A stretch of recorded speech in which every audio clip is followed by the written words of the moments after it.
हमारे समाज में आज से नहीं है, जब से समाज बना है तभी से दहेज चलता है।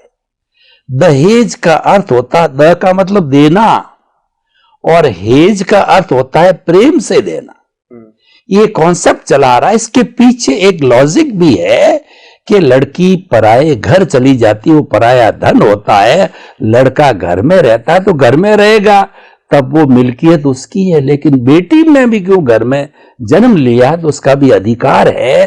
तो वह दहेज के रूप में माता पिता प्रेम के साथ में उसका घर बसाने के लिए जो भी मटेरियल है या धन है, संपत्ति, फ्लैट है, एफडी है, जो भी है वो देते हैं। ये चला आ रहा। लेकिन आजकल जो इंसान ने अपने लोभ के वशीभूत होकर के इसको सोर्स ऑफ इनकम बना दिया कि मेरा लड़का इंजीनियर है, चार्टर्ड अकाउंटेंट है, एमबीए है, 50 लाख का पैकेज है, 25 लाख का पैकेज है, वो तोल मोल करता है। और लोग आजकल तो मांगने लग गए। और जब बराबर नहीं दिया जाता है तो जब बहू घर में आती टॉर्चर करते हैं, उसको लेके आ, उसको ठोकते हैं, पीटते हैं। और यहां तक भी आई है बातें कि इसको जला दिया जाए। यानी दहेज एक दानव के रूप में फैल गया है और इसका सरकार भी बहुत कर रही है, समाज भी इसका बहुत सोल्यूशन कर रहे हैं। फिर भी अध्यात्म और विज्ञान जो है ये लोगों में अवेयरनेस लेना चाहता है। तो इसको जो है आप रिलेटिव बात है तो रिलेटिव सत्य की दृष्टि से इसका सॉल्यूशन दीजिए कि किस तरीके से इस बुराई, इस दानव को समाज में रोका जा सकता है। कि हमारे समाज में ऐसा दूषण है कि जब लड़की की शादी होती है तो उनके माता पिता के द्वारा लड़की क्या लेकर आती है, इनका बहुत इम्पोर्टेंट है। और ये अवस्था, ये प्रक्रिया को दहेज बोला जाता है हमारे समाज में। और इसको दूषण भी बोला जाता है। कहीं सारी अच्छी अच्छी लड़कियां अच्छे अच्छे घर पे नहीं जा सकती है और कहीं सारी संस्कारी लड़कियां दहेज न होने के कारण जो कुछ करना चाहती है अपने जीवन में नहीं कर सकती है, परिवार उसको नहीं स्वीकार करता है। कहीं सारी पढ़ी लिखी लड़कियां ऐसी भी होती है कि जिसके पास बहुत सारे एजुकेशन है, संस्कार है, मगर वो दहेज की नहीं है उनके पास, तो माँ बाप के पास तो वो अच्छा परिवार उनको नहीं मिलता है चाहते हुए भी। और कहीं लोग ऐसा होता है जो दहेज है, पैसा बहुत है और बच्ची ने पढ़ाई भी नहीं किया है, संस्कारी भी नहीं है, मगर क्योंकि दहेज लेकर आती है तो उनको स्वीकार किया जाता है और हस्बैंड वाइफ दोनों का जीवन बर्बाद हो जाता है क्योंकि दोनों मैच नहीं होते।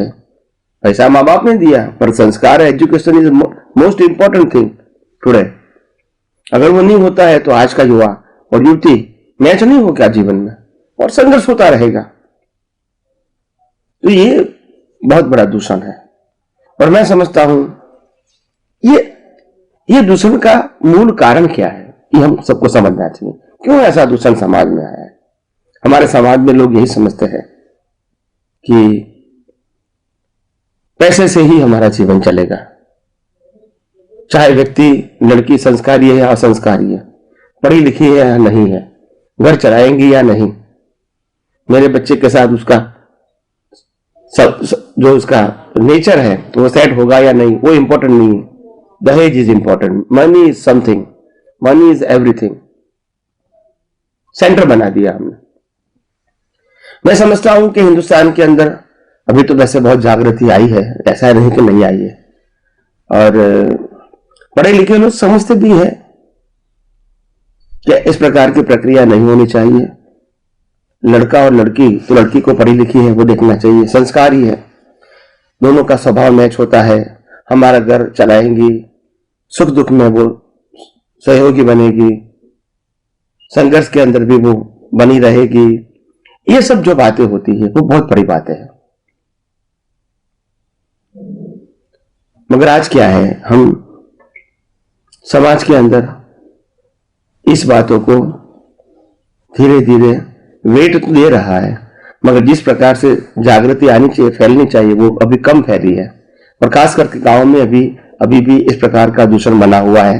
शहरों में तो खैर कम हुआ है, मगर गांव में आज भी ऐसा दूषण है। और मैं समझता हूं कि हिंदुस्तान में से इस प्रकार का दूषण चला जाना चाहिए और दहेज प्रथा के ऊपर प्रतिबंध लगा के गवर्नमेंट को उसमें आगे आना चाहिए और उसके लिए बहुत बड़ा दंड बच्चे लड़के के परिवार को देना चाहिए। दंड कहो, जेल कहो, मतलब शिक्षा देनी चाहिए ताकि लोगों में अवेयरनेस आए। तो मैं समझता हूं आज हमारे पास बहुत सारा मीडिया होने के नाते अगर कोई व्यक्ति को ऐसा होता है तो वो अपने परिवार की जो बातें हैं वो रिकॉर्डिंग करके शायद मीडिया को दे देंगे, तो मैं समझता हूं बहुत सारे परिवार के लोग, भले एक व्यक्ति का नुकसान हो सकता है मगर हजारों परिवार जाग जाएंगे कि अभी लड़कियां के पास तो मोबाइल है और मेरी बातें सब रिकॉर्ड कर दिया, मार झूठ, गाली देना, पैसा मांगना, मार झूठ, ये सब रिकॉर्ड कर दिया और मीडिया को दे दिया, यूट्यूब में डाल दिया। क्या करोगे बताइए मेरे को? ये प्रूफ की जरूरत नहीं है, समाज ही फिर काम करेगा।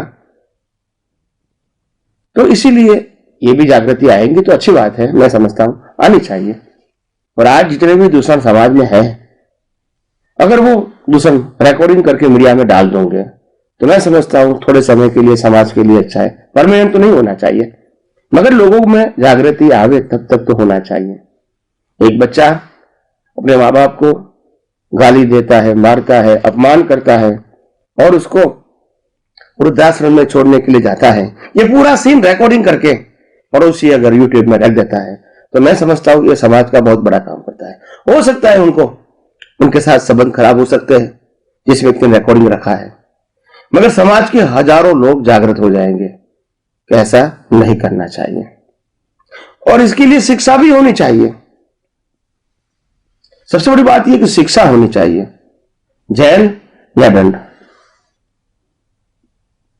तो मैं समझता हूं कि इस प्रकार का माहौल जब बनेगा तो अच्छी बात है कि हमारा समाज जो है वो बहुत आगे आएगा, आना ही चाहिए।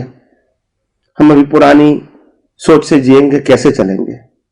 हमारी सोच में परिवर्तन करना चाहिए, मॉडर्नाइज करना चाहिए, मगर प्रैक्टिकल मॉडर्नाइज होना चाहिए, है ना। हमारी हर बातें, हमारा हर विकास वो मानवता के साथ जुड़ा हुआ होना चाहिए, सिर्फ भौतिकता के साथ नहीं।